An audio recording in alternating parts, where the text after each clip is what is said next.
Hotep à tous, bienvenue sur la chaîne des panafricanistes par essence, par conviction et par excellence. Celle des citoyens kémites par nécessité et obligation de combat. Nous sommes une chaîne qui n'est guidée que par nos ancêtres et rien que par les ancêtres qui appartiennent à l'égrégore du monde noir. Par conséquent, nous ne croyons en aucun dieu venu de l'étranger. Toutefois, cette vidéo n'est aucunement destinée à inciter à la haine ou à la violence, car nous menons un combat qui est d'abord et avant tout spirituel, intellectuel et démocratique. Ensuite, il est politique, géopolitique et géostratégique, contre l'impérialisme, le colonialisme, le néocolonialisme et l'endocolonat, qui sont tous qualifiés de crimes contre l'humanité. Nous menons ce combat sur la base du principe fondamental que nous avons hérité de nos ancêtres kémites, qui est celui de la Mahat, c'est-à-dire solidarité, vérité et justice. Vous êtes donc en droit de connaître la vérité et nous avons l'obligation de vous dire la vérité, rien que la vérité, afin que justice soit rendue au continent africain. Et ça, c'est notre modeste contribution dans cette noble lutte en faveur de la souveraineté, la dignité, la solidarité et l'unité africaine. C'est exactement ça que nous appelons le panafricanisme. Bien-aimés frères et sœurs, tout le monde s'attendait à ce que la Russie puisse être essoufflée dans cette guerre en Ukraine. Le plan de l'OTAN, c'était de faire en sorte que la Russie puisse être affaiblie en armement, afin qu'eux-mêmes ils puissent rentrer en guerre et disloquer la Grande Russie, pour avoir accès facile à la Chine. Les choses ont mal tourné pour eux. Les choses ont mal tourné non seulement pour Zelensky, mais pour l'OTAN. Parce que la Russie, aujourd'hui, a toujours les moyens financiers. Économiquement parlant, vous avez la Chine et l'Inde qui sont devenus les grands acheteurs des produits russes. Et c'est des milliards de dollars qui rentrent chaque année, chaque mois. Donc, sur le plan économique, la Russie a l'argent pour financer la guerre. Maintenant, sur le plan purement militaire, et là encore, la Russie ne fait pas cadeau. Les entreprises d'armement en Russie tournent à plein régime. Les Occidentaux eux-mêmes le reconnaissent. Vous savez qu'il y a des villes-usines en Russie. C'est-à-dire que toute une ville, c'est carrément une usine. Tel que là où ils fabriquent les chars à 160 km de Moscou. La Russie aujourd'hui vous produit par an 2000 obus. Alors que l'Union européenne et l'OTAN, j'allais dire, pardon, c'est-à-dire l'Union européenne, l'Angleterre et les États-Unis, ils fournissent à peine 500 obus par an.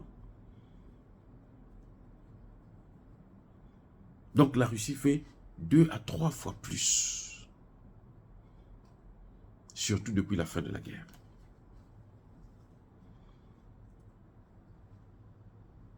Donc les sanctions n'ont pas freiné la force, l'émancipation, la grandeur de la Russie. Non.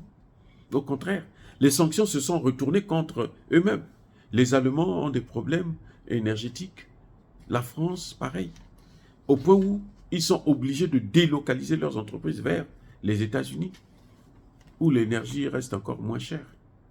Mais quelle énergie? L'énergie qui pollue. Oui, donc je crois que les Occidentaux avaient mal fait leurs calculs. Ils pensaient que la Russie, c'était l'Afrique, les pays africains, comme le Grand Congo qu'ils peuvent avaler, torturer, écraser, piétiner. Comme la Centrafrique, ils dansaient au-dessus de la Centrafrique et tout, jusqu'à ce qu'un jour, Touadéra arrive pour dire stop, la récréation est terminée. Au Congo, malheureusement, Tshisekedi n'a pas les couilles solides pour arrêter cette hémorragie. Et bon, le peuple continue à payer. Mais ce n'est pas la même chose avec la Russie. Eh oui. Eh oui.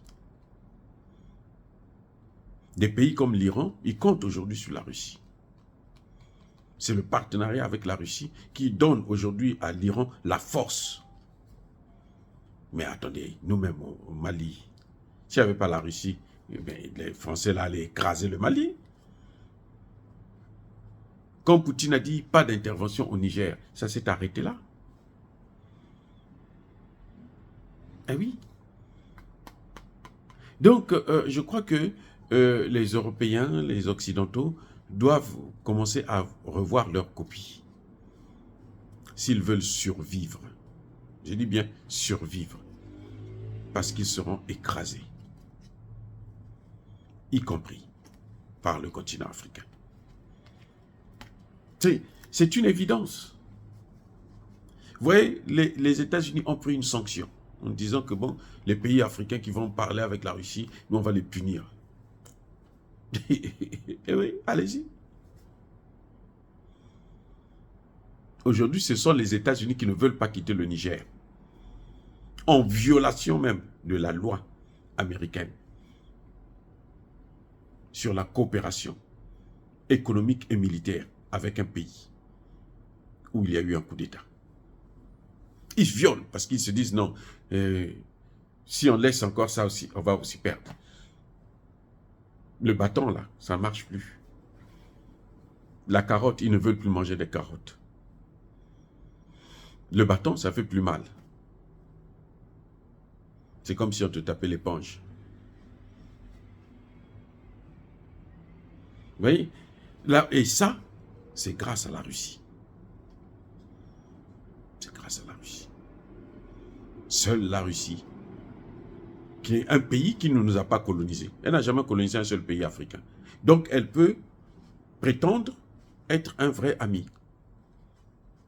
Même un frère. Eh oui. Le jour que Poutine va mettre pied en Afrique, il va décider d'aller au Mali ou je ne sais pas. Ce que vous avez vu avec les François Hollande là, c'est zéro. C'est zéro. Parce que lui, il nous a apporté quelque chose de concret. Il fait la guerre pour nous. La guerre en Ukraine, là, en fait, ce n'est pas seulement pour la Russie, c'est pour nous, pour l'Afrique.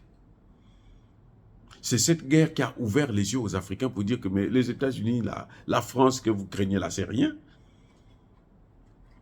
Aujourd'hui, le Mali est capable de mener une guerre conventionnelle contre la France et gagner cette guerre. Le Mali est capable de le faire. Parce que Poutine nous a montré qu'ils ne valent rien. Regardez là, il n'arrive plus à financer la guerre de Zelensky.